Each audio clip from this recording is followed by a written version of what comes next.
My name is Lee Chinitz. I'm here representing the NFRPP, the Network for Responsible Public Policy, and I want to welcome everyone to tonight's conversation. The topic tonight is Bridging America's Divisions, Can Americans Come Together? And the topic of interest is this polarization of the American electorate. And to help guide us in this discussion, we have a really excellent panel made up of 4 speakers. We have Joan Blades, who's the co-founder of livingroomconversations.org, John Gable, who's the co-founder and CEO of AllSides.com and AllSidesForSchools.org, Pearce Godwin, the founder of Listen First Project and the hashtag Listen First Coalition, and Mónica Guzmán, the director of digital and storytelling at Braver Angels. So I'm going to let them introduce themselves and their organizations in more detail. But to moderate the conversation tonight, we also have Timothy Noah, who's a staff writer for the New Republic and the maintainer of the Substack newsletter, Backbencher. I'm going to give a little bit more information about Tim.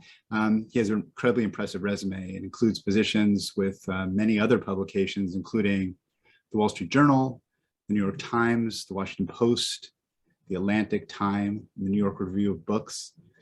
In 2011, he received the Hillman Prize for a 10-part Slate series on income inequality in the US that he later turned into his 2012 book, The Great Divergence, America's Growing Inequality Crisis and What We Can Do About It.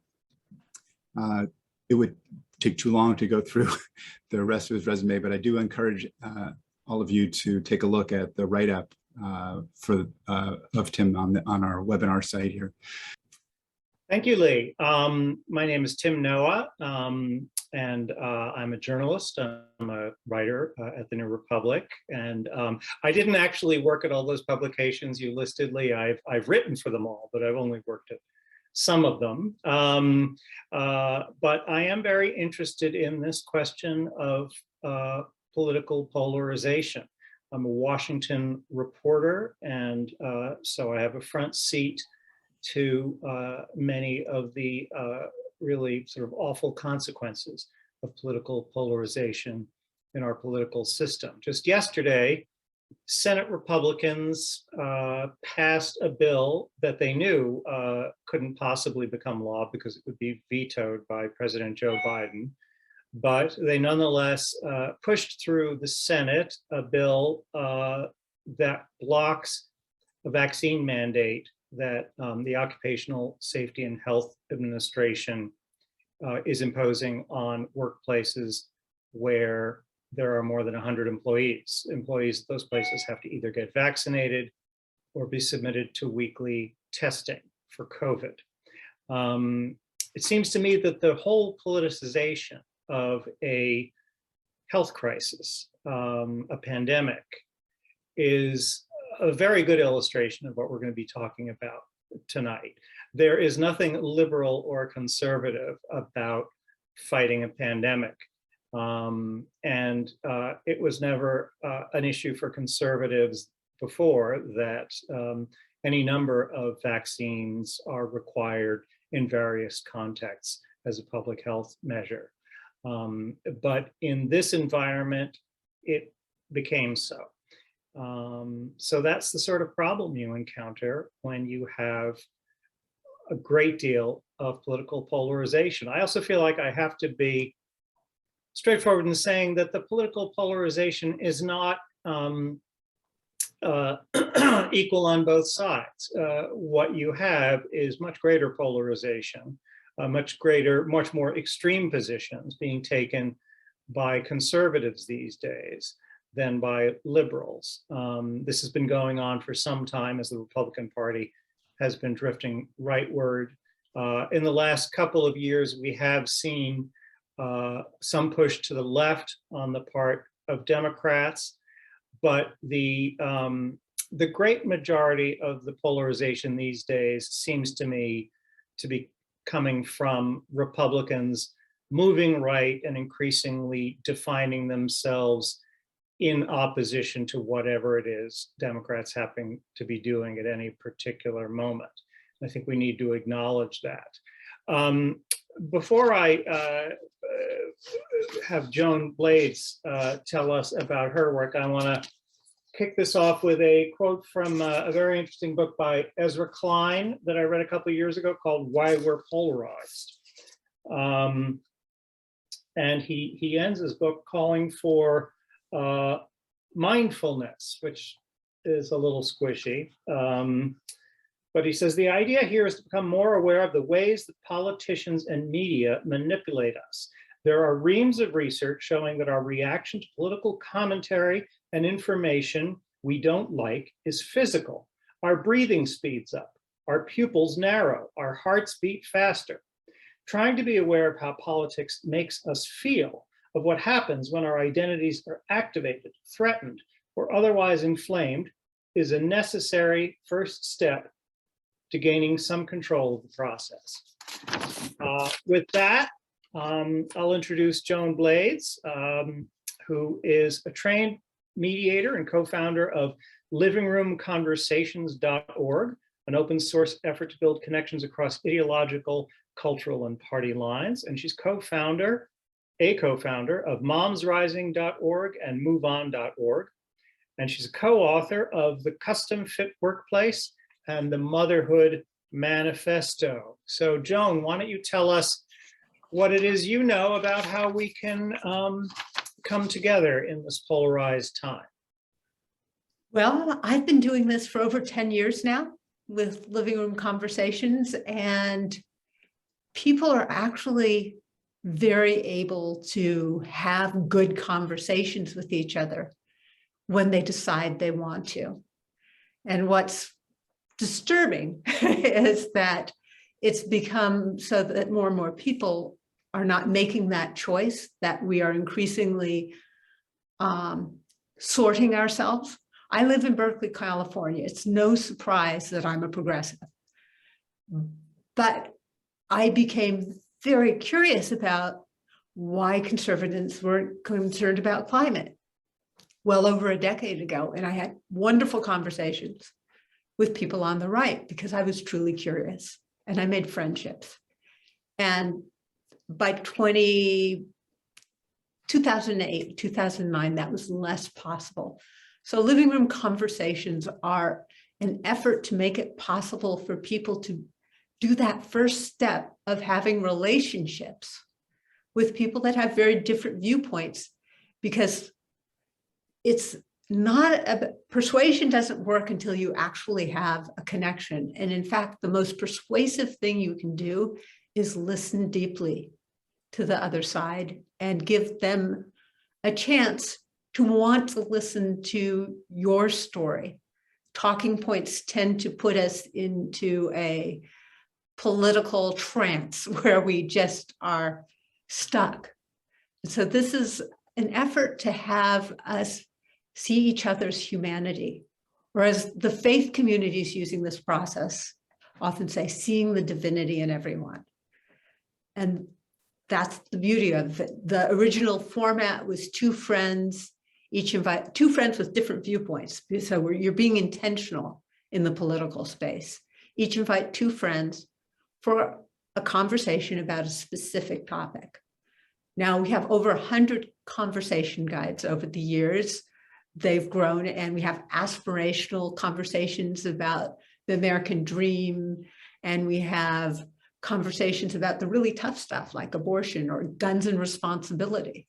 And you'll notice it's guns and responsibility. It's not gun safety. It's not gun control. It's to welcome the broadest possible group of people into having a conversation about their personal relationship with guns.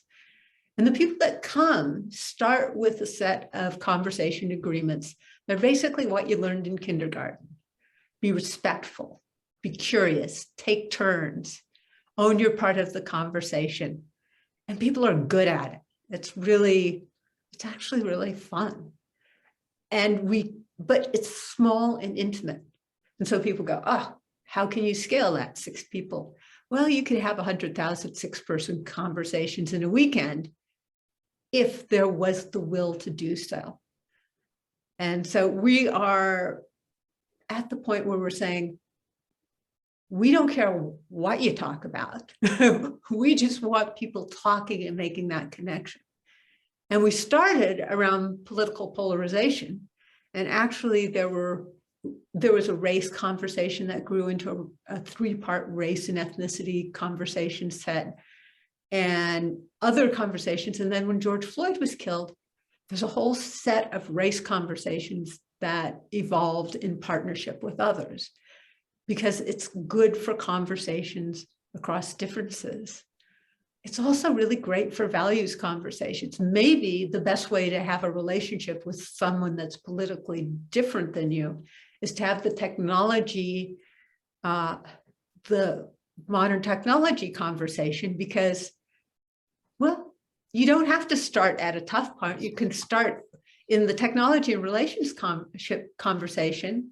Honestly, age difference is where the real differences are found. So if you have a teenager, 20 or 30, 40, 50, 60, you're going to have a pretty darn interesting conversation where you start to reflect on how you want to be having your technology impacting your life and your relationships.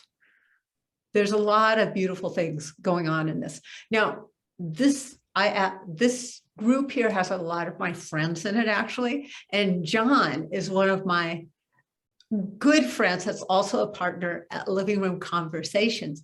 So rather than just go, me, him, I'm going to ask John what I'm missing so he can chime in and say a word or two. What am I missing, John? Well, I think the beautiful thing about what Joan's really worked on is it does begin with a relationship of some kind before we are willing to hear the other. And she mentioned that when she started her kind of journey, she was truly curious.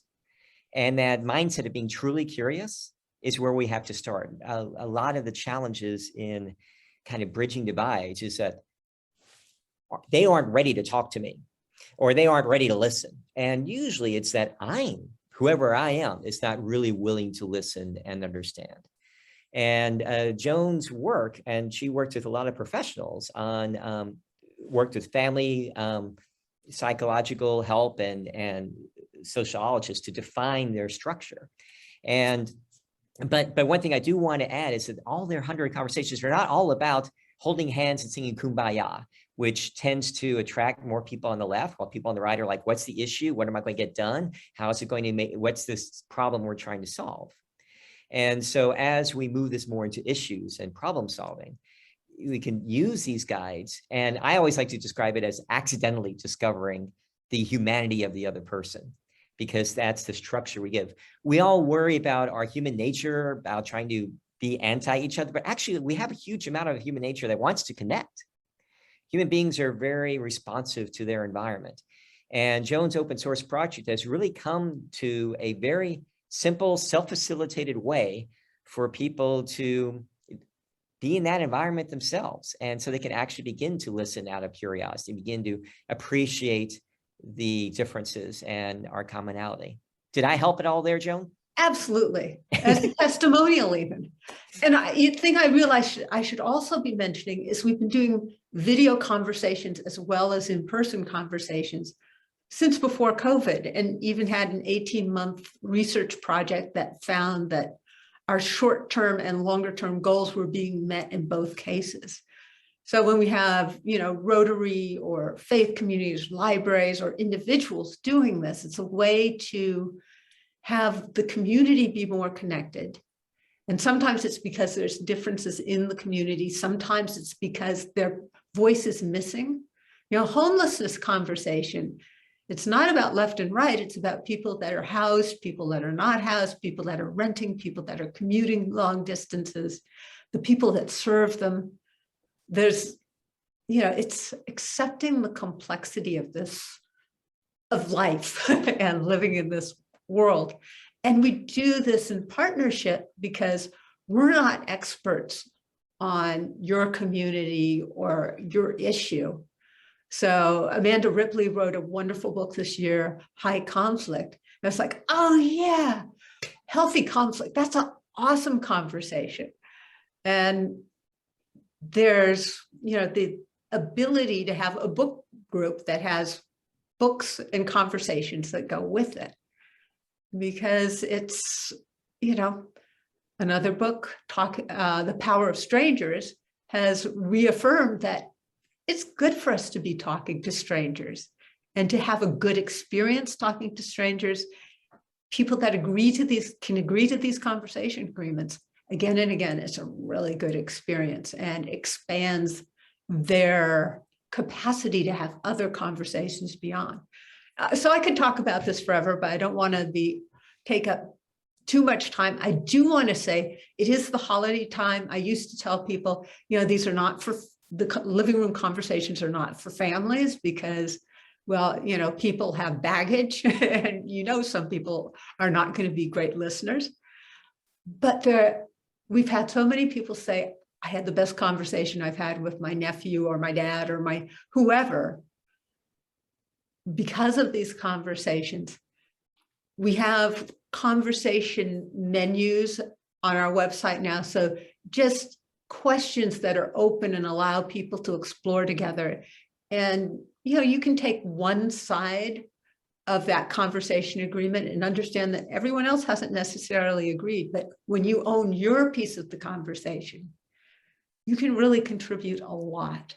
And that listening is way more powerful than most people realize. Well, so Joan, I'm looking forward to the bigger conversation. And great. thank you for I was inviting going me. to say, Joan, John did such a good job describing your work. I was wondering if you could take a moment to describe John's work. Oh yeah, AllSides is amazing. It's the missing piece for a lot of people because we're living in separate narratives. You know, my facts in Berkeley and John's facts when he's back in Kentucky. He's out here right now, but it's like we are not living in the same world. But when you see AllSides and you have news from left, right, and center on the same topic in front of you, and you're going, oh, this is what's happening.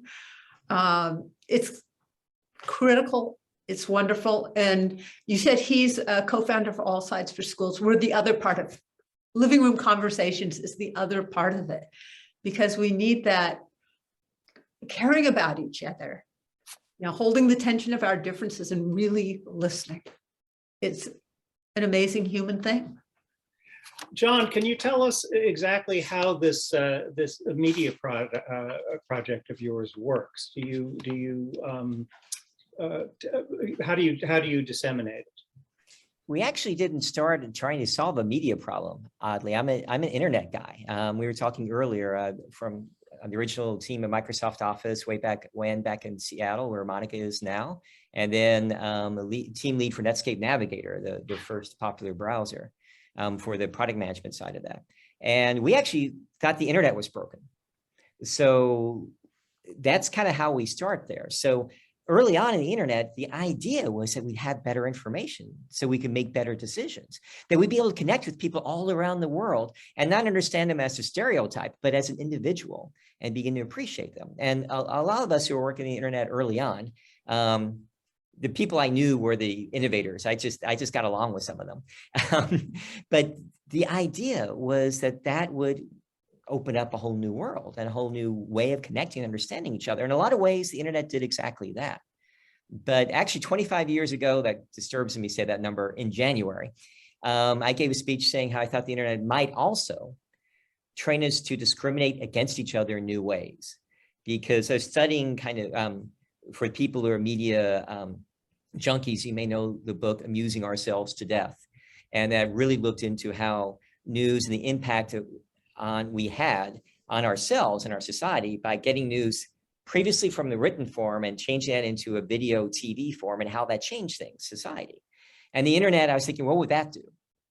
And it's got a lot worse than I ever thought. But the problem we wanted to solve was actually those filter bubbles. We now use that language. I wasn't using language back then, where people only see one side or the other, only know people just like themselves or the others. And the one thing that a lot of studies have shown, and there's Joan's new dog, which is wonderful. But one thing that we know from studies, and University of Colorado did this recently, is that when you only know one side and you only know people who already agree with you or similar to you, two things always happen.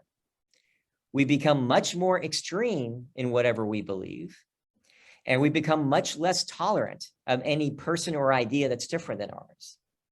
And that's what AllSides went to change the flow of information, to change the flow of relationships online, so that we could be free of that force that pulls us apart from each other. And the way we do that is we identify different perspectives. We created some technology to be able to, some patent technology to be able to identify different leanings of writers and sources. And we noticed that if you look at everything in the past, it's very good prediction where they're going around in the future. And so we can use that to automatically identify different perspectives on the same issue, on the same topic, even news that just broke a minute ago. And by revealing them next to each other, we use technology to pick that out, and then human beings to pick the best examples, and sometimes write like a short 2-paragraph summary. But by just revealing those headlines from different sources, sometimes you know more about the issue than you would if you read one story all the way through. Mm-hmm. And that's really kind of the fundamental piece of our technology that does that in a very broad way. And we've done a lot of research as well. We actually had a little different, we see data a little differently in the way you mentioned earlier, Tim. I think we noticed that when like the left is in the presidency, the right becomes more extreme. And when the right's in the presidency, the left becomes more extreme.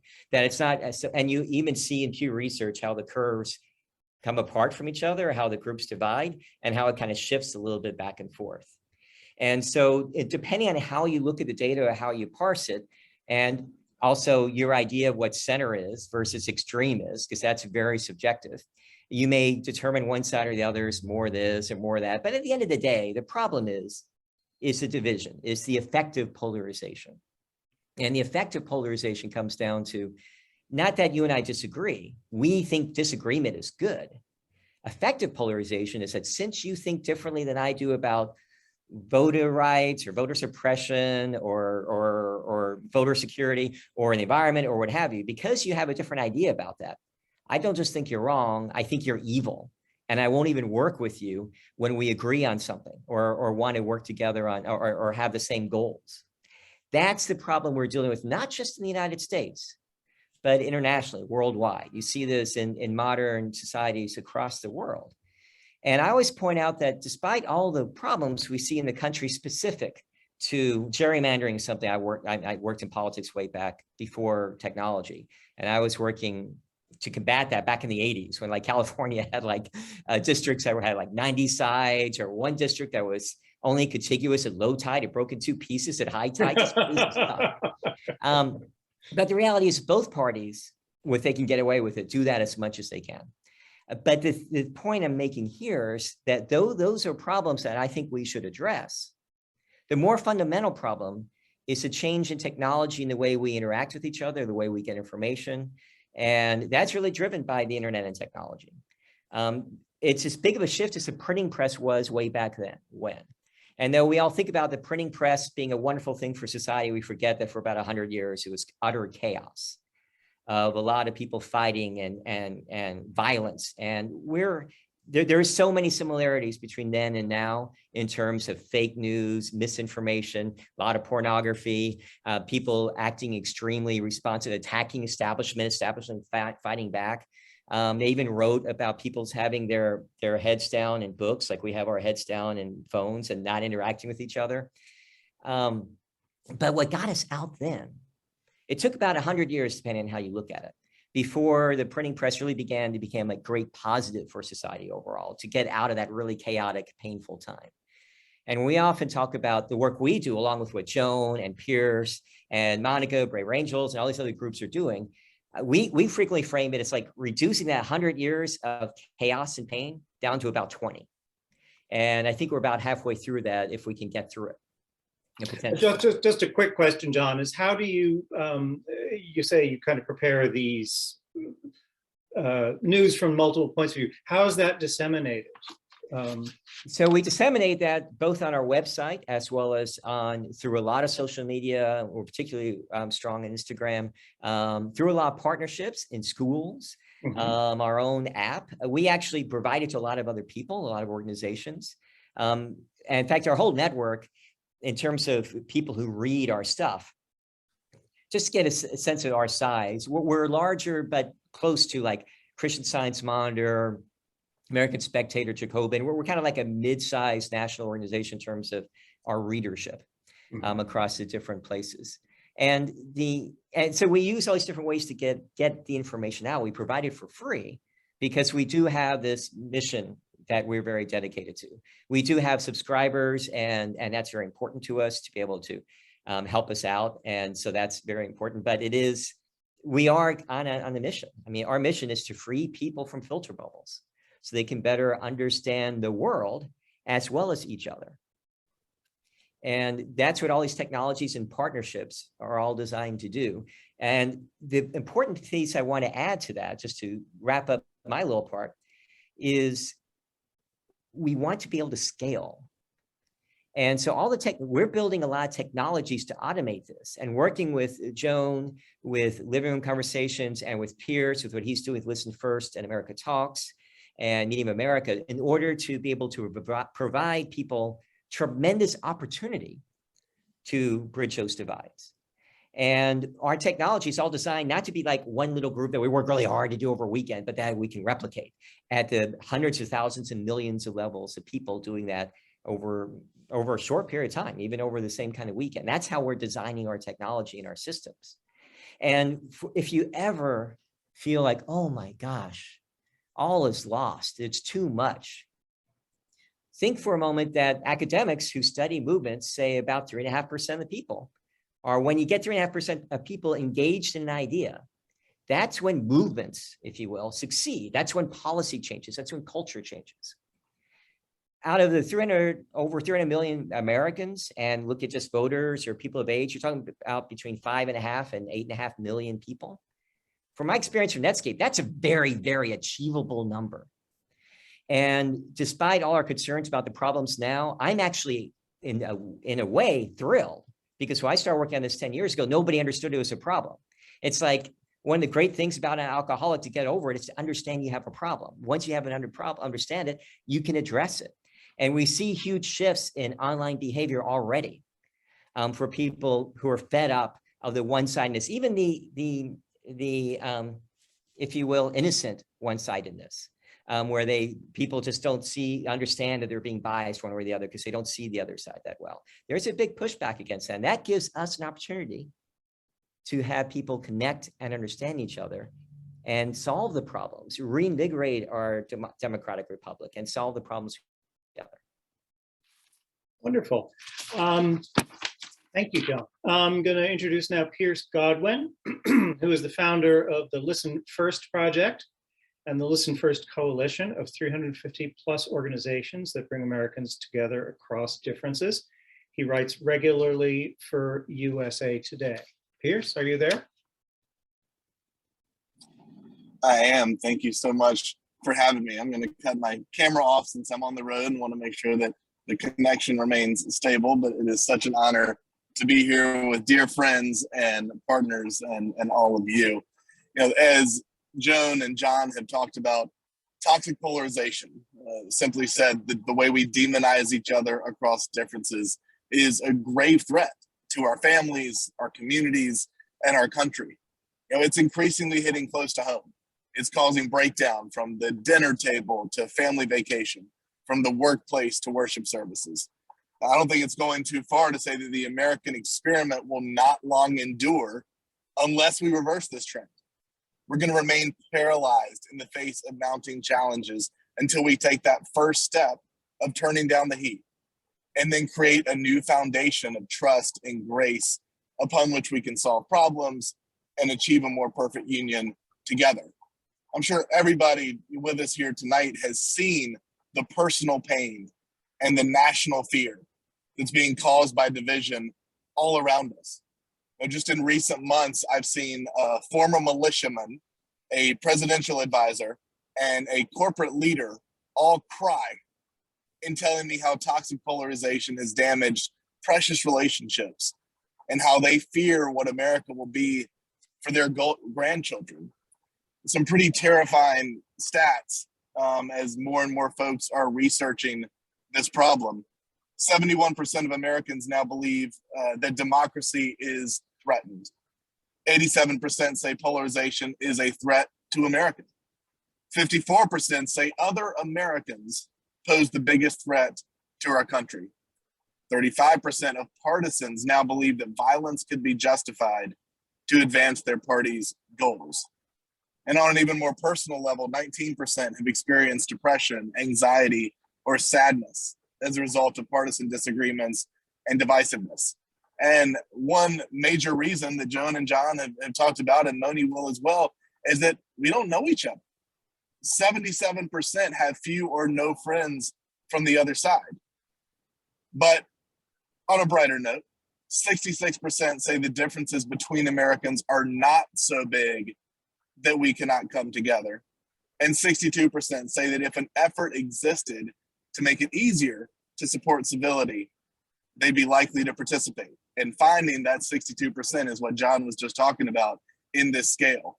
You know, from a basic biological, anthropological level, we humans are both the problem and the solution. We're social animals, right?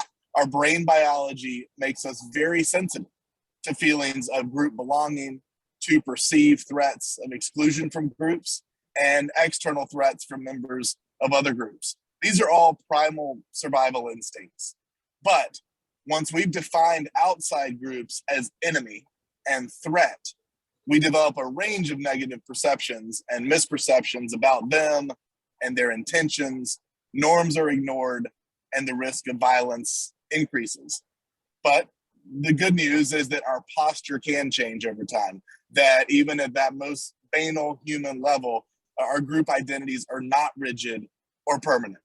So as you mentioned, Timothy, I founded and lead the Listen First Coalition of about 400 organizations who are working in their own way all over the country to bring Americans together across differences. They're combating toxic polarization.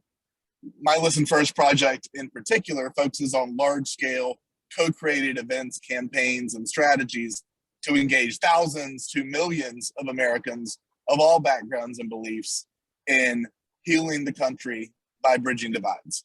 Some highlights. Can I interrupt you for a second? How does Listen First work? Can you tell us some of the nuts and bolts there?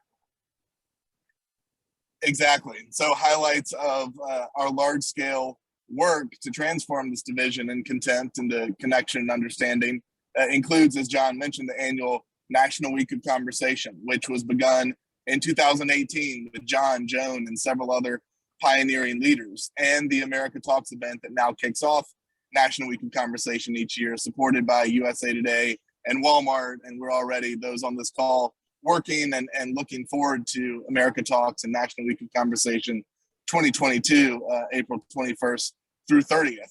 Some of the nuts and bolts, Timothy, there in terms of the norms that we encourage in all these conversations. And Joan has a beautiful list of conversation agreements, and Braver Angels does similarly. But the three that I've really keyed in on are listen with curiosity. We've talked a lot about curiosity already here.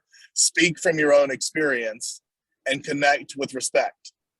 As John touched on, we're now piloting Meeting of America, which is by far the most ambitious endeavor yet to turn down the heat and find a way forward together. We've earned early support from businesses such as McDonald's and Target and Walmart and Harley Davidson, and universities such as Duke, American University, and Liberty. And it's to get that scale John was talking about, to ultimately convene millions of Americans of all backgrounds and beliefs in 2023. Zooming out real quick on this broader movement that we're all here representing, I have to confess that I've been disturbed by a recent pattern I've observed in conversations about this problem, especially recently and including tonight. Now, there's plenty of blame to go around, but I've always felt like the best way to make a difference is to start by looking in the mirror. I'm afraid if we begin a conversation on bridging divides by placing the blame on them, we have no hope of engaging any of them in our work, and will thus do nothing to solve the problem. And the way we've defined this broader field is those who bring Americans together across differences to listen, to understand each other, and discover common interest. It's those like Moni and Joan and John who are working to normalize interpersonal bridge building behavior in society. We think big picture that by increasing our familiarity with, understanding of, and ability to respectfully relate to people different from ourselves, that we can build that new foundation of trust and grace, upon which shared humanity is recognized, violence is avoided, division doesn't sell, common challenges are solved, and differences ultimately make our democracy and society healthy, robust, and resilient. So now as 2021 is winding down and we cast our gaze at the year ahead, there's of course a lot of reason for concern, but also I would submit for hope and for resolve. We need all hands on deck to meet this pivotal moment, which is why I'm so grateful that influencers across sectors are now leaning into the work that Joan and John and Moni and hundreds of other organizations are doing. I'm tremendously energized by the attention and momentum building around this mission. But that said, the challenge before us and forces against us could not be more daunting. And in my own personal moments of doubt, I always go back to what a battle-scarred senior partisan operative said to me back in March. After hearing my passionate pitch for healing America, he said, "Pearce, I think you may be on a futile mission, but we have to swing for it." So I think it's time for all of us to step up to the plate and appreciate everybody here tonight for doing so where you are. Thank you, Pearce. It just occurred to me I neglected to say at the top of my introductions that we lost a figure who does many of the things that all of you are talking about, or did many of the things that all of you are talking about when Bob Dole passed away this week. And it was just very unusual to see tributes to Dole coming from across the aisle, and they were sincere. He was admired by liberals, he was admired by conservatives. He was very proud of many bipartisan accomplishments in his political career. He was very distressed by this polarization. He really feels like a figure from a bygone era. It is very, very difficult for me to name somebody today who has that kind of bipartisan appeal. And it's a shame that we've lost that. And now I want to introduce Mónica Guzmán. She is Director of Digital and Storytelling at Braver Angels, the nation's largest cross-partisan grassroots organization working to depolarize America. She was a 2019 fellow at the Henry M. Jackson Foundation and a 2016 fellow at the Nieman Foundation at Harvard. She is the author of the forthcoming book, I Never Thought About It That Way, coming out in March. And she describes herself as the proud liberal daughter of conservative parents. So take it away, Mónica. Hey, everyone. First, I just want to say I'm really excited we're having this conversation, and I love sharing the virtual space on the corner of my monitor with all y'all. Like, this is great. Joan and John and Pearce, you're all inspirations, and I just love your work. And I was taking notes even, I thought I knew everything about your work, and I'm writing down, I didn't know that. What about that? Wow. So thanks for all of that. So today is actually a really special day in the story of Braver Angels. 5 years ago today, December 9th, 2016, Braver Angels hosted its very first event. It wasn't Braver Angels yet. It wasn't even Better Angels, which was the previous and original name.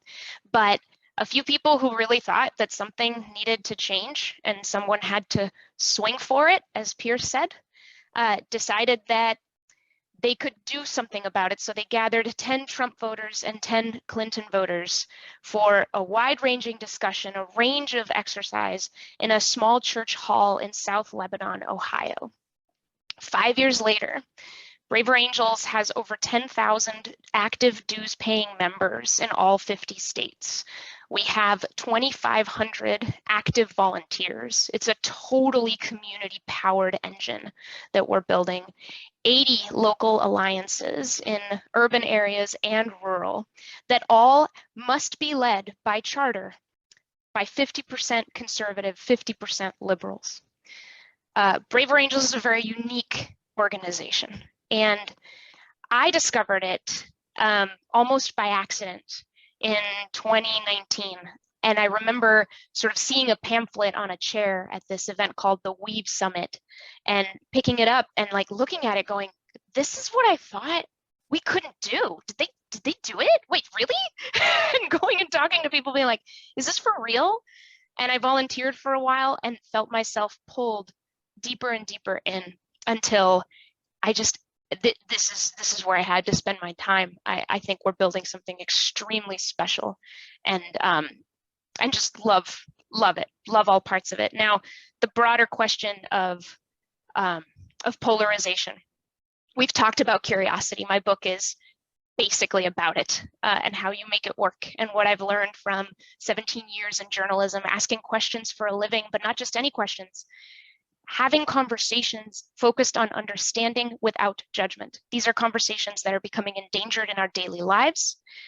We have very few models for these conversations because the number of exchanges that are judgmental and strange and terrible so far outweighs, thanks to the digital revolution, the ones that are not, that it really is very difficult for people to even remember or feel that it's part of the menu of options. So curiosity is certainly a very big deal, but it is about relationship. We talked about that. And so Braver Angels is focused on, among many things, getting folks to practice, come together and practice. So a lot of what we do happens on a small scale, but broadly across the country. Things like workshops. We have our red-blue workshop. We have depolarizing within workshops. We have our families divided by politics workshop. We have a brand new social media, best practices for social media workshop, where you get to reflect on your own behavior on social media and ask yourself, am I the gladiator, the defender, the gang member, the sniper, or the engager? And we actually defend it, and we give you examples of what each of those roles looks like. So we're starting to deconstruct and give that back. And of course, doing it in partnership with Living Room Conversations, with AllSides, with the Listen First Project.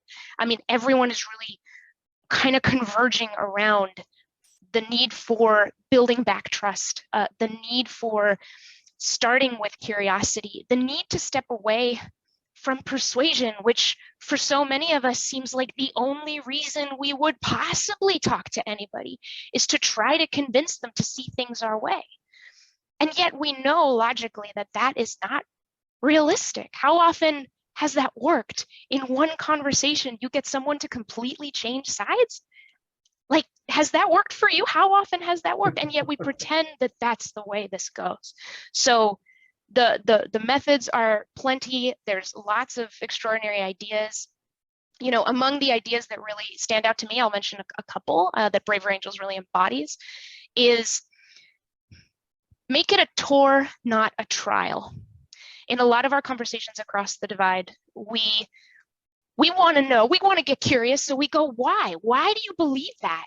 Why? But what we're really doing is asking people to justify not their opinions, but themselves. We're asking people to prove to us that they matter, because right now, in our estimation, they don't, because they hold an opinion we don't like. So instead of putting them on trial, which will never lead to a productive conversation most of the time, unless there's a lot of trust and banter and, you know, good-hearted competition is your thing. Most of the time, it's not going to go well. So instead of that, you take a tour and you ask the question, how did you come to believe what you believe? That's a question of curiosity. That's a question where you ask someone to tell their story, and you walk right alongside the paths they took to their beliefs, and you get information from an expert.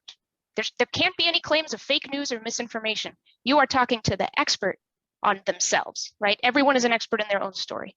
These are the things that we're not practicing as much. So I care deeply about that. I also feel like, and I think some of the questions in the Q&A speak to this a little bit, And we'll see where this goes. But I also think that the most important thing about building bridges, the most important thing about building a bridge is to keep it, not cross it. So I'll give you one example. People are talking about the COVID vaccine conversation. In the last several months, I have had lots of conversations with folks who are on the other side of where I am. I am vaccinated. You know, I sort of believe that that's a good idea. I recently went to Mexico, and several of my relatives in Mexico are not vaccinated. And I just decided I'm gonna really try to understand why. And I gotta tell you guys, I learned a lot about that perspective that I did not know before. And what happened to my mind is that the assumptions that I had about why someone would believe that all disappeared. I mean, there were at least like 3 or 4 of those conversations, not to mention conversations through Braver Angels that I've also had with folks who are not vaccinated or, you know, hold these kinds of positions, and lots of perspectives that are just not as invalid as I had assumed. So all of that, what that does is it complicates everything. You know, you come in with a certain idea of what the spectrum of a position is, what it must be. And so your side is obviously, well, glowing and amazing, but whatever's going on over there has got to be dark and stormy. Like, it's just bad, right? But because it's dark and stormy, you also can't see it clearly. And that's the piece we missed. You can't see it clearly. We've been dancing around this theme that in a polarized world, if you can't get curious across divides in a polarized world, you can't see the world at all. You can't see it. So then we each have a choice. Are we going to accept the judgments we're making about the dark and stormy area, you know, kind of at the far reaches of our real sort of view? Are we just going to accept that? Or are we going to go and check it out? Because every single time you're going to find out it's more complicated than what you thought. So I will leave it at that because I am excited for a conversation. There's much more to say, but I'll stop there. Well, I'm going to ask a few questions, and then I'm going to turn to our Q&A. I'd like to start actually with you, Monica, because you were a reporter. Where were you a reporter? I was a bunch of places. I was a Sunday columnist at the Seattle Times. I worked for several years at the Seattle Post-Intelligencer. I founded the Evergrey, a local publication here in Seattle, won awards, very proud of it. I am also a host for Crosscut, which is a nonprofit media source here in Seattle. So that's more broadcast level. I've also written for CJR and the Daily Beast. The reason I asked is because a friend of mine, Steve Waldman, started a group called Report for America. Yeah. Which is sending out reporters to local newsrooms around the country, because the real problem we have these days in the news business is that we don't have much state and local reporting anymore. That's what's gotten hit the hardest. And Steve has an interesting point he makes, which I'm guessing you're familiar with, which is that the more people ingest news at the national level, as opposed to the state and local level, the more polarized they become, because politics at the national level is this distant thing, which it's safe to have extreme opinions about, whereas state and local issues are closer. They're more likely to affect you. You're more likely to know people on both sides of the issue. So Steve says that one thing that's pushing polarization right now is that people are ingesting less state and local news. They're therefore seeing less of the model of politics where, out of sheer necessity, both sides have to come together and compromise and work it out. Do you have any thoughts about that? Yeah, I mean, many pieces of it. So tell me which one you're sort of most curious about. Well, first of all, is that your experience, that you see less polarization when people are talking about what's happening in Washington State or in Seattle? Absolutely, no question. Yeah, there's something about when you are closer to something and when it's happening around you and it lines up with your own real life experience, and you can go and shake the hands of people who have stake in this issue, then, well, there you go. You bring more of your human communication tools to bear.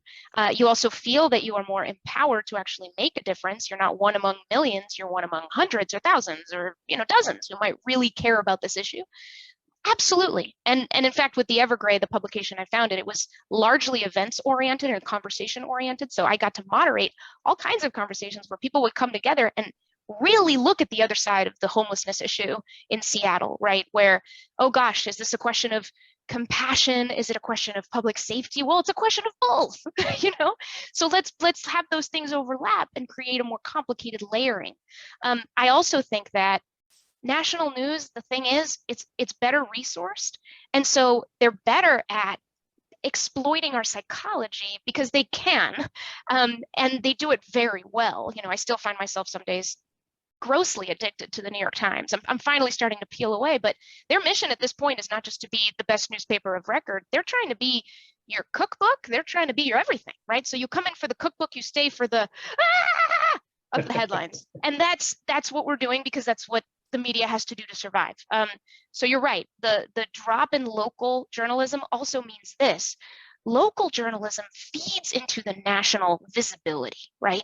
And so when you have fewer local reporters and local storytellers reporting what they see from a certain philosophy and a certain sense of responsibility or civic sense, then the national eye becomes dumber. It's just that simple. So we are all the more vulnerable to blindness and ignorance about communities in this country. John, can you address this question as well? This sounds like something that you also would know something about from your work with showing both sides of media stories. Yeah, but Monica's right on target, and I'm eager to. I knew all about Braver Angels. I didn't know about the other work you've done, Monica, and I'm eager to check those out as well. There is a lot of a bias, a lot of anger can be self-righteous at a distance when solving the problem isn't something that affects you directly. And there's psychology that people have learned how to exploit. So a lot of technology is designed to get you to click, or even Google, which people think of as social media's bigger problem, but even Google is basically an algorithm that's based on giving you what you want to know, or agreeing with you, or giving you the most popular point of view, or the best resource, the best marketed point of view. And a lot of organizations have learned, and a lot of business people and technology people have really studied, how do we really get that informational, that emotional trigger? And the more manipulated we are emotionally, the less human we are, the less empowered we are to make decisions, the less we know, frankly. We become a nation that's confidently ignorant, because we know one side so many times, in so many ways, in such powerfully emotive ways that we're convinced we're right. Yeah.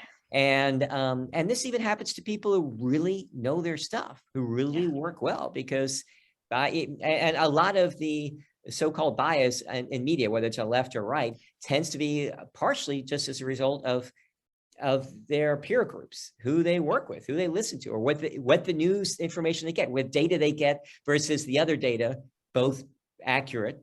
But the data I tend to receive tends to be the data from my friends that agrees with our conclusion. And we don't seem to see that data that goes against the other way.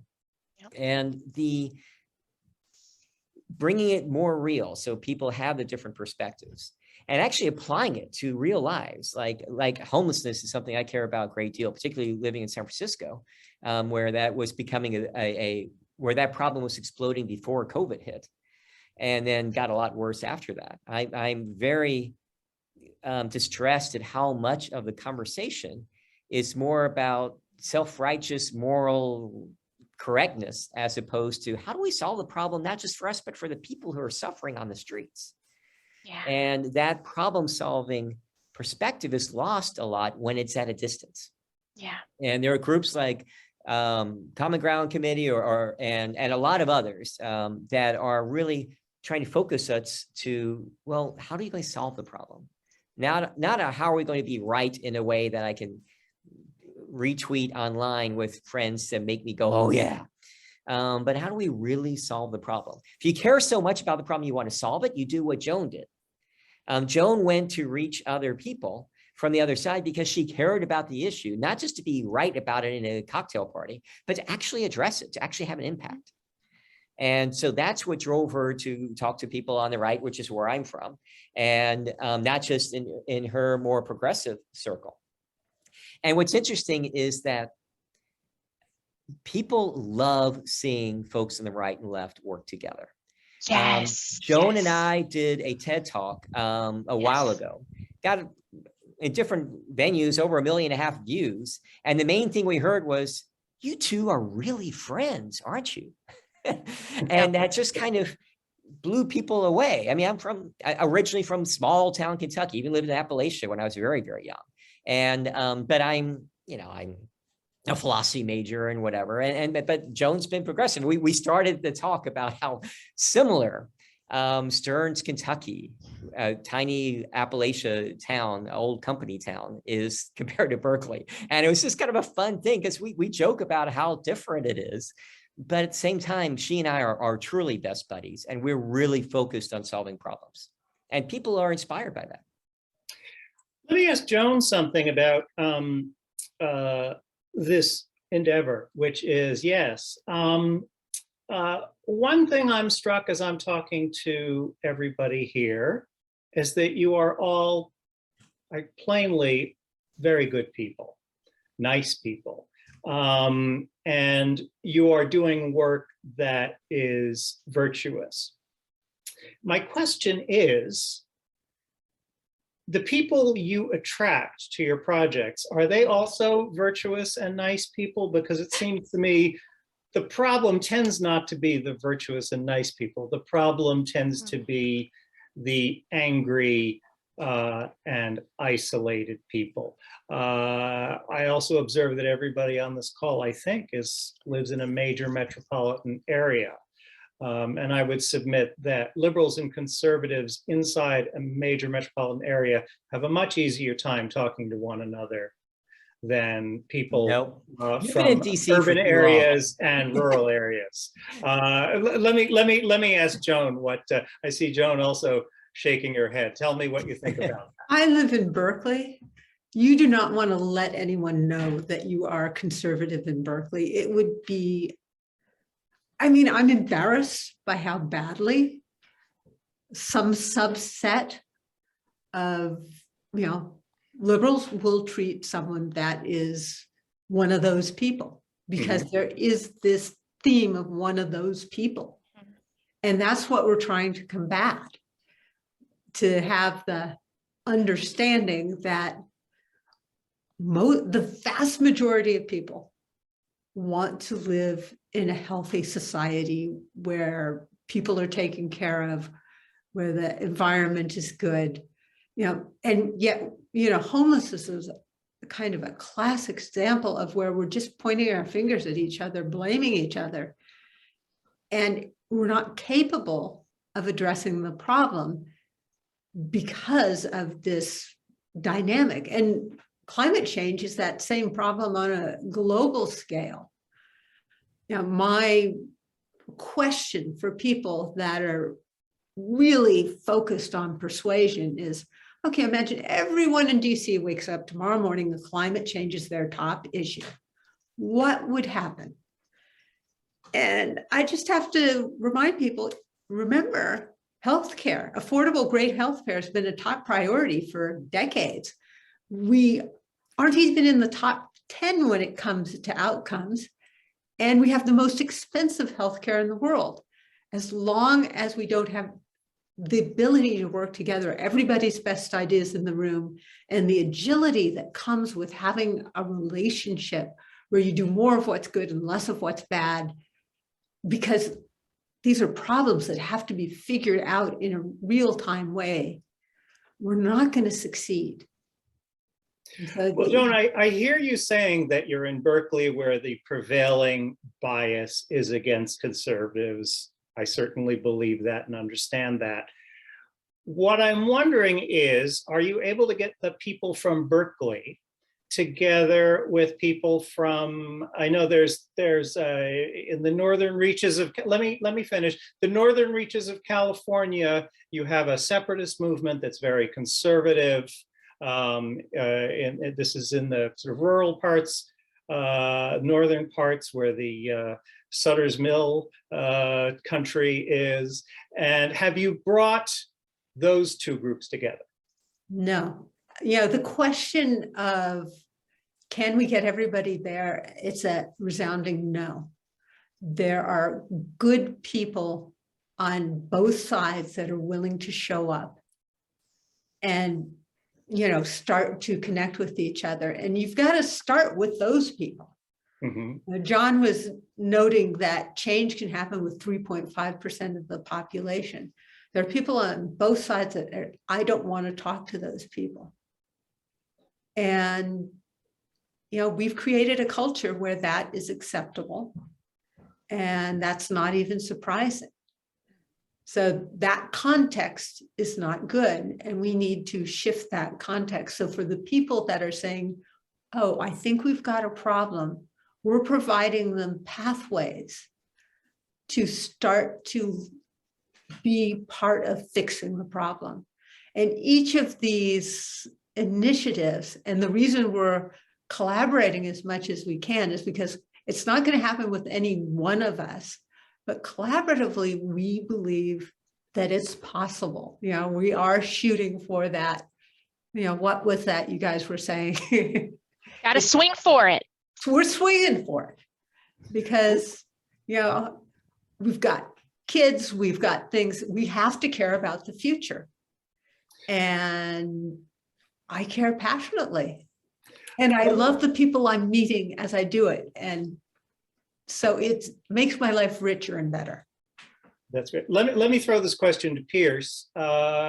Pearce, are you able to bring, it seems to me that the serious divides in this country tend to be regional and class-based. And the really difficult thing is bringing people with those divisions between them together. Pearce, have you had any success doing that?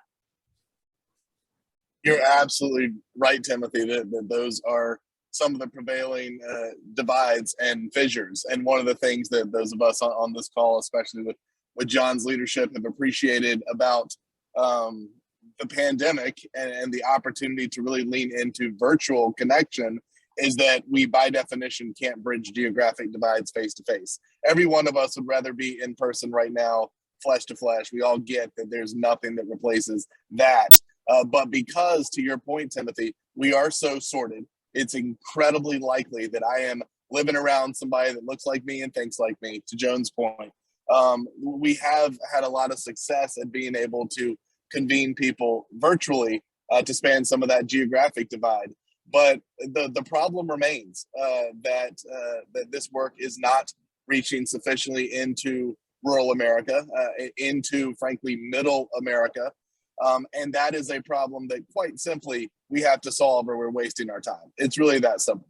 Whether it's the ideological divide, the geographic divide, the class divide, as you mentioned, Timothy, if we are not engaging, as I like to say, Americans of all backgrounds and beliefs, Americans of all places and perspectives, then we're not going to get it done. I loved reminding my liberal friends when President Trump was in office that you don't mend the frayed fabric of America with the 60% who don't oppose Donald Trump. That's not how math works.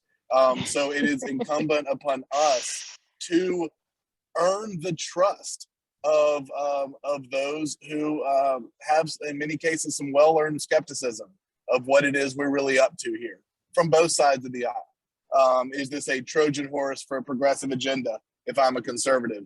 Or is this something that is running counter to social justice if I'm a liberal? There's a lot of concern about what we're really doing here, but folks feeling like they're in the boat together, and then us as the bridging leaders investing, and I mean investing, and I'm doing it right now around Lexington, Kentucky, to see if everything we're talking about right now is even possible.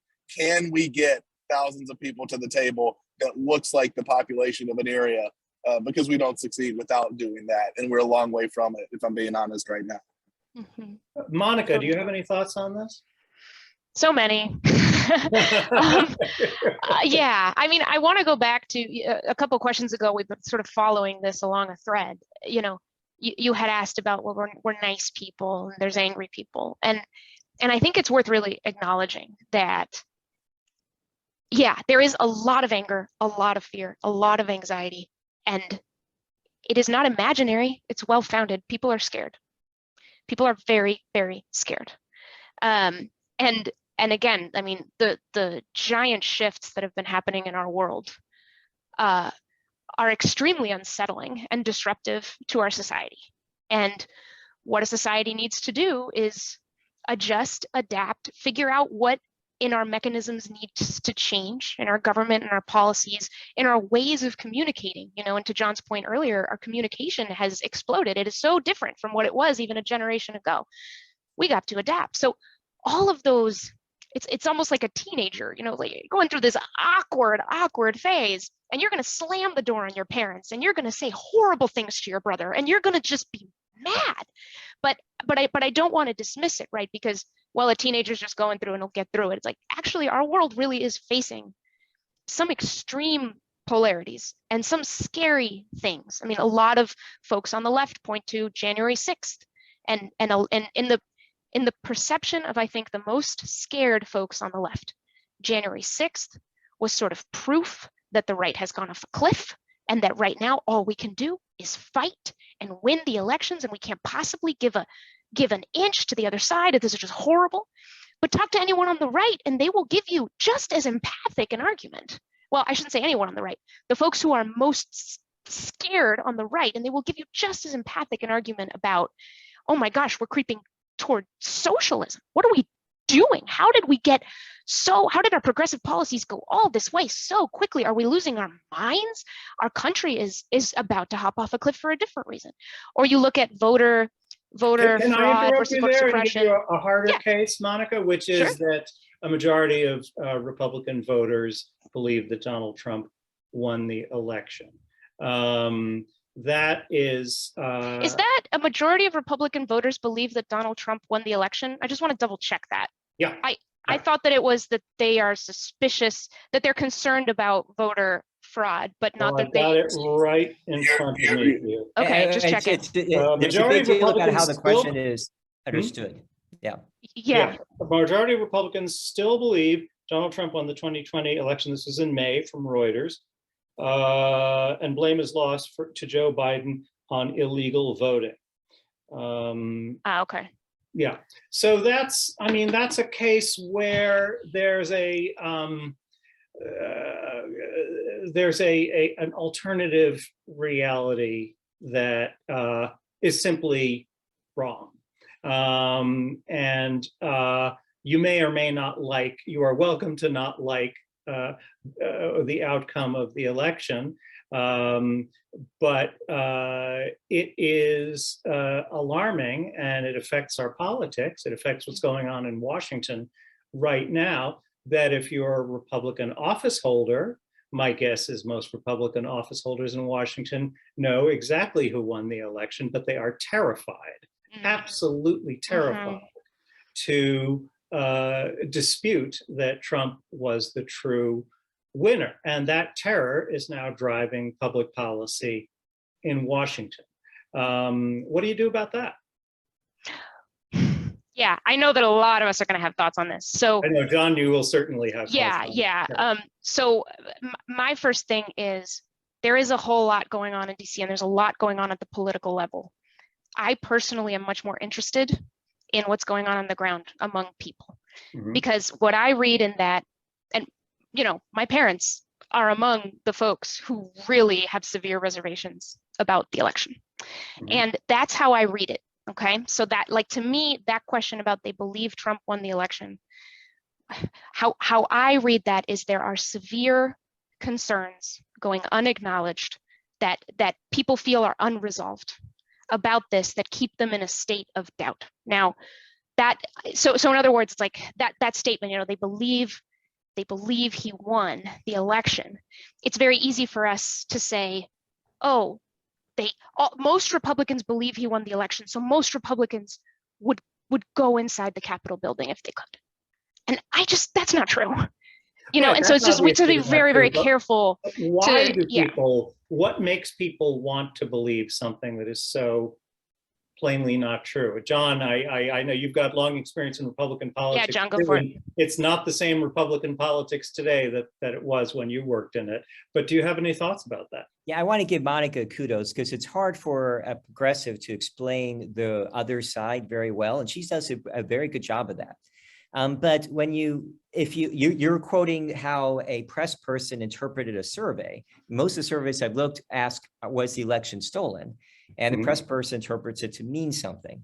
For that specific issue, if you ask a progressive, was the election stolen, they're saying, was there demonstrated fraud? If you talk to somebody on the right, they're saying, well, they're not just looking at demonstrated fraud, they're also looking at the fact that social media cut down, censored, stopped attacks on Hunter Biden because a laptop appeared with all sorts of things that later turned out to be true. Or they see it as the same thing as every election, the losing side comes up with an excuse. So Trump only won because of the Russians, and we spent a couple of years impeaching him over that. And Bush only won because the Supreme Court sided with him in that close election with Gore. And so there's a distrust of the facts are being interpreted and the way the surveys are being interpreted. But really at the core, it kind of goes to that old thing about how a lot of people don't take Trump, didn't take him, the people support Trump don't take him literally, but take him seriously. For a lot of people who are saying a stolen election, it's less about here's the facts that prove that the election was stolen. It's more like a stance that the playing ground is not fair or even at all. That the media is so pushing one-sided thing, you can never get off that one point, and all these other things are true that they're ignoring because they're so obsessed by one thing that they just won't make it fair. 70% of Americans, over 70% of Americans support some kind of voter ID, but the press never talks about that. And they never ask the arguments about voter oppression, voter suppression, which is a concern I have. But there's actually less evidence of that than there was of voter fraud in terms of provable cases. But the press doesn't hold that side of the argument up to the same levels of proof that they hold up the right. So it's less of a factual argument that the left wants to seize it that way. It's kind of a different context. The right sees it more as a stance that it's not fair.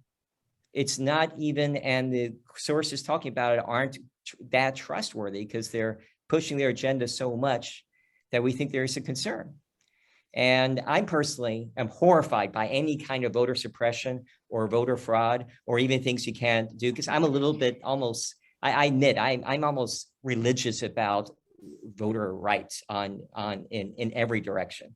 And so any cases really bother me. I remember seeing in Kentucky when I was a kid, like literally people going up, picking up homeless people, giving them fifths of bourbon, little bottles of bourbon, and driving them to the polls and telling them how to vote. That wouldn't show up as voter fraud, but it bothered me to the core. So I pray all those things, not to push that side as much, but to try to reveal the logic of the other side.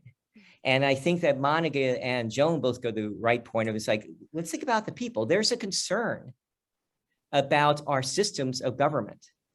There is a concern from the right, like when the federal government tries to federalize elections, and they see that done in other countries, or they try to make ballot harvesting, which is illegal in a lot of states, but recently made legal in left-leaning states to help left-leaning states win more elections. They're concerned about that. They're concerned about kind of a propaganda machine, which isn't federally subsidized, but colluded with a lot of the mainstream media agreeing with the people on the left and pushing that thing. So they're worried that our democratic republic is at risk. In the same way that the left is worried about that from the extremes on the Trump group that went into the Capitol.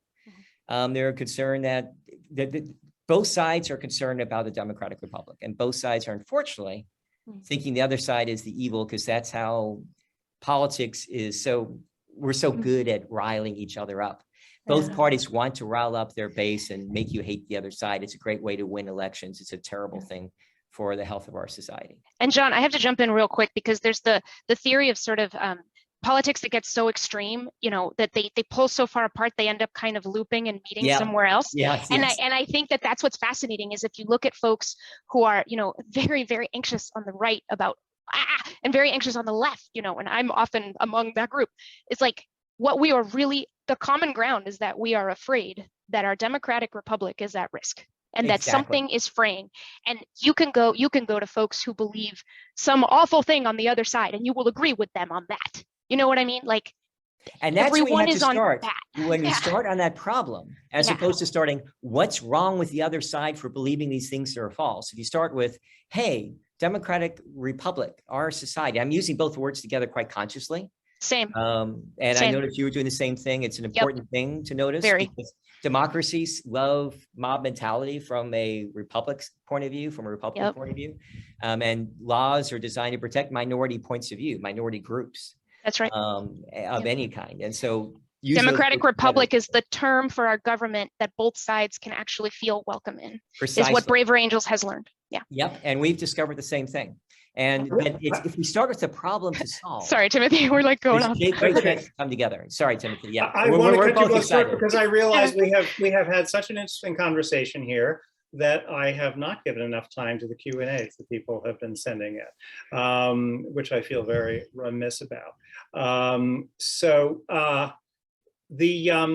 We've got one question here from David Farris about tribalism, which I think is an interesting part of this. There are so many studies that show that what people believe, the problem is that what people believe about politics anyway, is something that emerges from their sense of self, that people have opinions that flow from their identity rather than from their cool cogitation.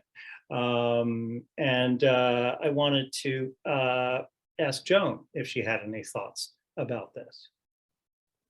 I absolutely agree that it's one of the things that's so funny is people keep on thinking the conversations are about rational talk, and they're not.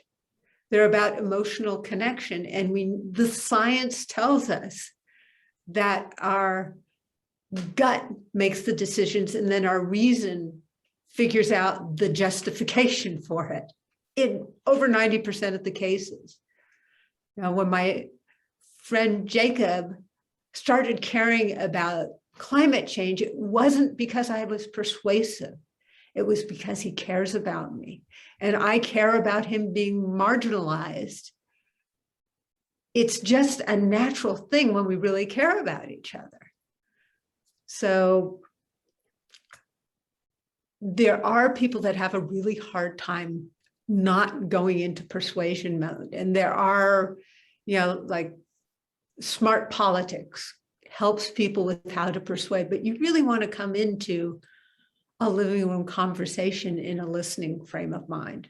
How do you deal with somebody who says, if I don't believe X, then who am I? You ask them more about what they believe and how they made that connection. We don't change that rapidly, but when we are in right relationship with each other and we are willing to have that tension of disagreeing with each other and yet caring, a lot shifts. And, my faith space is that if we can achieve that caring, then we will find a path. And I see John nodding. Yeah, I want to add something about some data. So Joan's done some research with Fetzer Institute about the living room conversations approach. And actually there are changes that can happen after just one conversation. So it's interesting. And I saw another question about generational differences in the Q&A. Mm-hmm. A couple of points that go for both of them is that after one conversation, we could measure and show how people's affective polarization went down, how they were more open to the other person, the other idea after just one conversation. And this is tested both conversations online in the video way, as well as in-person conversations. After one conversation, you could measure a difference in attitudes towards the other person about the affective polarization. And what's interesting is that Fetzer went back 2 months later, and that difference, that shift had remained. So you can make difference. It's not like about, now I think the opposite on this factual thing, but the affective polarization, which is the problem. Disagreement is not the problem. Affective polarization, the hatred towards each other, that's the problem. Because disagreement's good, we can battle that, but if we appreciate each other, we can actually work together to solve the problem. And that is something that can be changed. And it's easier to change from our experience and with some data with younger people. We see that the younger generation out of college or younger or late 20s, they like the World War II world have some core values. The World War II world may have been God and country, but diversity of thought and opinion is a core value in that same way to this younger generation, which opens up possibilities of different ideas. But what's also interesting is that audience, that younger audience, its information intake is more of a filter bubble than any other age group. They have more one-sided information coming to them, which is the opposite of their core values. So you're like, oh, what's going on? What we've noticed is that when you introduce that to the younger generation, they shift, they change their behavior. They see that the information they're getting is so one-sided that it makes them, they shift because it's so important to them to accept different ideas and diversity, that they're actually more open to that change than a lot of us imagine. I have a question that I want to direct to Pearce from Betsy Robbins. How can I ask with respectful curiosity why my sister would believe ivermectin is a safe and effective treatment for COVID without leading the conversation in such a way that continually questions her sources and inability to search outside her bias? This is, COVID really is, I think, the hardest issue in this realm, because we have a situation where we need a lot of people to behave in a certain way in order to reduce COVID cases. We don't have a lot of time. And so we just need a lot of people to get vaccinated. We need people to not hurt themselves with treatments that might harm them. And the lives of other people are at stake. Pearce, you want to start with ivermectin and broaden it out a little bit to talk about how best to deal with the COVID crisis in this context? Sure thing. And let me stop my video to make sure the audio stays stable. Timothy, I think in your question, you really hit it at what I would give as the answer, which is lead with concern for that person that you love and care about. Don't lead, as we've all been saying here, with some need to make a point about ivermectin or make a point on the efficacy of mask mandates versus the economic impacts. Lead with, in the case of this question, I am concerned about you, friend, family member, and your health. With that concern, with that common ground, let's see if we can explore together. Can we do something together? Which there's lots of research that as we really get busy doing something together, it really has an exponential impact on the degree to which we can soften in our views towards the other. So how about that? Is explore together an answer to that question. But I think we are all, to Joan, talked about the elephant and the rider and our gut instinct, and then our kind of press secretary who's trying to rationalize it.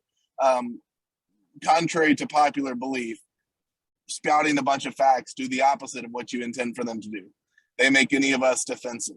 I think the way to ensure that someone is not going to get defensive is for them to feel like you care, that you're not trying to win, you're not trying to make them look stupid, you're not trying to prove them wrong, but that you care and that you're really coming from that in a genuine place. And I love what many of our friend Liz Joyner has said about this, is that you actually have to do it, and mean it and feel it. It's not a tactic. You can't pretend to care. Anybody can smell that. So you really do we have to humble ourselves and step into that with empathy, with compassion, and with truly listening with curiosity. And check yourself. I have to check myself all the time. Am I actually curious, or am I just trying to slyly make a point and ultimately, get my my victory in that particular argument? Timothy, if I can quickly tick off on a couple others that I saw in the Q&A, when you talked about the tribalism and so many of us finding our belonging in what we believe, and especially in what we're against. If we as Americans can get to a point where we have what the fancy word is a superordinate identity, in our case, where our identity as Americans, our identity as fellow Americans is more important and superordinate to those other identities that divide us, that differentiate us, now we're in the same boat.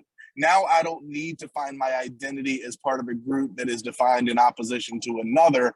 I can find all of that innate belonging and sense of security and sense of comfort as part of a larger pool. And that's critical. And then one more that I saw about the power of influencers and leaders, and the fact that everybody here is working at that grassroots level. I will die on the hill that it is up to us, that politicians, media figures, they're doing what works. John talked about this. And so when division no longer sells, when we, the people, change the incentive structure by what we tolerate, by what we reward, it's going to change. It depends on us, and we can't look for anybody else to change until we do.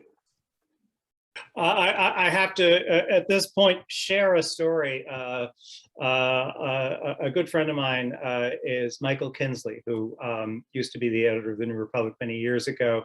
And he was co-host of a show called Crossfire in the 1990s, where you had a liberal and a conservative fighting each other in a somewhat cartoonish fashion over various political issues. And all of Mike's friends, including me, would tell him, you've got to get off that god-awful show. It trivializes political differences, and it's just breeding division. We had no idea how much division was really brewing in the United States at the time. Well, Mike always defended Crossfire. He thought it was a worthwhile show. But after Crossfire came to an end, he came up with an idea for a show where you would get to a liberal and a conservative in the same room, and instead of getting them to argue, you would give them half an hour to see if they could work out some common ground. The show would have been called Ceasefire. I love this idea. He took it to various public affairs places. Well, you can guess what the rest of the story is. They had absolutely no interest in putting Ceasefire on TV. With that, I'm going to turn to a question from David Farris, who says another problem: economic inequality gives the right political power. I think that's right, actually. I think that I wrote a book about income inequality that I published about 10 years ago. And in that book, I said towards the end, this was 2012, I said, America was an angrier place in the 1960s, but it's a meaner place today. And I think that has become so much more true since I wrote those words. And I think it's because we have this deepening income inequality and a disproportionate number of people who are extremely skeptical of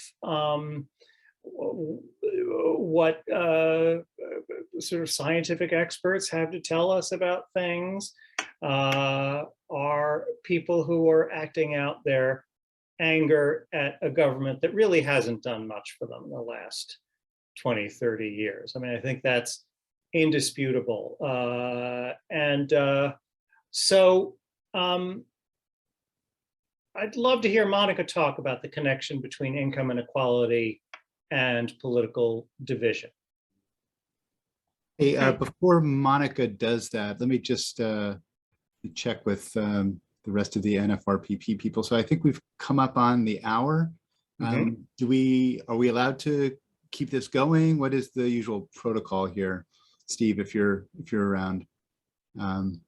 Yeah, we got started a little late on questions, so if you want to go just a bit more, I think that would be okay. If it's okay with everyone, maybe we can do a show of hands. But it's a interesting conversation. So maybe just. Oh yeah, it is. We're not going to get to the end of all the questions that were asked, including one, by the way, I have to admit, by my mother. I think we should get to that one. Okay, absolutely. We should get That to should your be a mother's priority. Yeah, it really Family does need to Actually, be. you know what? Why don't we forget my question? No. Let's let Monica answer your question. Then we can do my mother, and then we can wrap it up. All I right. tell you what, let me, I'll have the questions in Zoom. So what I'll do for those who haven't had their questions answered, I'll reach out to the panelists and we'll get the answers to you. Okay, great. So Monica, if you could address the income inequality question, and then we are going to go straight to your mom's question.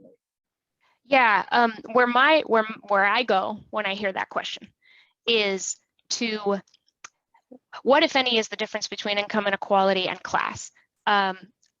This society has a hard time talking about class, and what I see happening with income inequality is all kinds of really disturbing trends about the working class, about how generation after generation it gets harder to be able to kind of make as much as your parents did, to be able to afford a home, to be able to get and keep a job, to be able to live healthy, to be able to avoid horrible things happening like the opioid crisis, like all kinds of things that are just plaguing our society. But then I get angry, and I get angry because income inequality is also about the other end of the spectrum. Yes, and it is. How the New York Times and a lot of our media and our major storytellers, who a lot of them live in New York and DC and make so much money, and how little they are in touch with what's really going on. And I think about how that connects to unacknowledged concerns, which for me is at the root of a lot of this division. And again, because the iPhone is not cheap, because a lot of our communication tools, it's all pushing us to, one side of who do we care about, one side of whose stories do we hear, one side of who do we want to empathize with, and then a lot of vilification happening in murky spots that we don't see and we're not curious about, and that we've vilified with lots of other things without checking if they're true, and checking with the primary sources, not with the statistics, with people. So I'm gonna leave it there, because otherwise I'm just gonna I think boil. that's very good, and I think you're quite right that it's a problem on both sides. We right now have a president, Joe Biden, who has promised not to raise taxes on anybody earning less than $140,000, because people who earn $140,000 a year are, in his mind, middle class. There are quite a lot of people in this country who would say, give me a break. If you make $140,000, you are not middle class, you are rich, or at least very high upper middle class. And so that's an example, I think, of the kind of blinders you're talking about. John, did you have something to say about this? I actually think Monica hit it so well. I will hold back my thoughts there, because we got to get to the other question. We've got to get to Lee's mother's question. Yes, what is the question? Actually, I put it in the chat for you. Oh. So she just asked, actually, you had mentioned it. I think it follows on your crossfire thing. She wrote, do any of you think that this series of articles in the New York Times matching Bret Stephens from the right with Gail Collins from the left might be a model to follow in the attempt to breach the divide of the polarized public and pundits? I'd like to take one quick stab at that, which is, I think the answer is no, because Gail Collins and Bret Stephens have too much in common. One of them is a liberal and one of them is a conservative, but they live very similar lives. And I don't think the hard problem is getting Gail Collins and Bret Stephens to be civil to each other. I think the hard problem is to get people from different classes and different regions to talk respectfully to each other. Does anybody else want to say? I think that's a great point. And I also want to point out about ceasefire. I love the ceasefire versus crossfire. I remember Newt Gingrich saying once that there were times when he and Van Jones, when they were the two talking heads on Crossfire in a program, that every time they agreed, their producer would say, "Stop doing that. That hurts our ratings," because they could see how people were interested at the time. And I think it's a different world now. I actually think a ceasefire would be interesting. I actually think there are opportunities. I know our audience has been growing, even this last year as the news media is growing, as shrinking. Every month this year for AllSides has been bigger in traffic than any single month last year during the election for us. So we're still growing even as news is falling, because there is a shift in demand out there. And getting some expert pundits to just talk intellectually, frankly, across each other, as opposed to, I like the ceasefire on coming up with where do we agree? What can we do together? I think that's a much more valuable thing. I think that when you're trying to find out what's going on in the world, it's good to see the news presented from different sides. You can get an idea, because frankly, most of the news doesn't give the full picture, even if they try to, because they're so caught up in the perspective. But I think that relationship and seeing examples of common ground and people working with each other is actually the most powerful way to go. John, let's do it. Let's do ceasefire. I actually was going to, I'm think actually it's tempted to great. call you. I was already making a note, follow up with Mónica. I bet you she would like to do ceasefire. We get If any of you want to get in touch with Mike Kinsley, I'm able to do that, and I think he will gladly turn the idea over to other folks, because it would be incredibly valuable. And I don't think you're going to be able to sell it to a major cable network, but you might be able to start small and sell it to actual people. I'm a high-tech, and my career has been kind of high-tech disruption. The really great ideas don't generally happen there. They happen out in the rest of the world. And I love that. That's the contrarian disruptor part of me. I like coming up with better ideas that aren't being popular yet. Pearce, do you have any parting words for us? Nothing to add to these wise folks. It's been wonderful to be with all of you, and I would just reiterate that it starts with each one of us, that will have a more direct impact on changing our own behavior. Yes. Extra kudos for Pearce, though, because he didn't mention. And watch everybody follow the way. Oh, sorry. Extra kudos for Pearce, because he was cutting out. He actually was one of the people behind that Weave Summit that Mónica mentioned that got her involved in this. And don't underestimate the value of little projects we do, or bigger projects, or even one-on-one connections, because sometimes they grow flowers that are beyond your understanding. Beyond that, it's just wonderful. Well said. Well said. Joan, any parting thoughts for us? She dropped off the call. Oh, we lost Joan? Oh, sorry. Well, this has been a really delightful conversation. I've learned a lot here, and I feel a little less pessimistic than I did at the start of this conversation, so that's good. You're all involved in a very important project, including Joan, trying to bridge this very poisonous divide in our country, and make it possible for Americans to come together with some sense of unity and mutual respect. So with that, I'll turn it back to Lee. Yeah, I just want to say, again, thanks to everybody. It was a really interesting conversation. Now I have a lot of things to do, books to pre-order, apparently, all kinds of websites to go and conversations to have. So I'm excited. Thank you, Tim, for your expert guidance on this. I'll just mention that for any of you, well, I'm hoping that all of you out there enjoyed the conversation. And if you do enjoy this kind of conversation, I definitely encourage you to consider a tax-deductible donation to the NFRPP. You can help us to foster knowledgeable voters and to enable events like this that help us find common ground. So appreciate everyone for attending. Thank you again to the participants. Thank you very much, Tim. And with that, thank you, Tim. We'll say good night. Thank you. Thank you all. Thank you, everybody.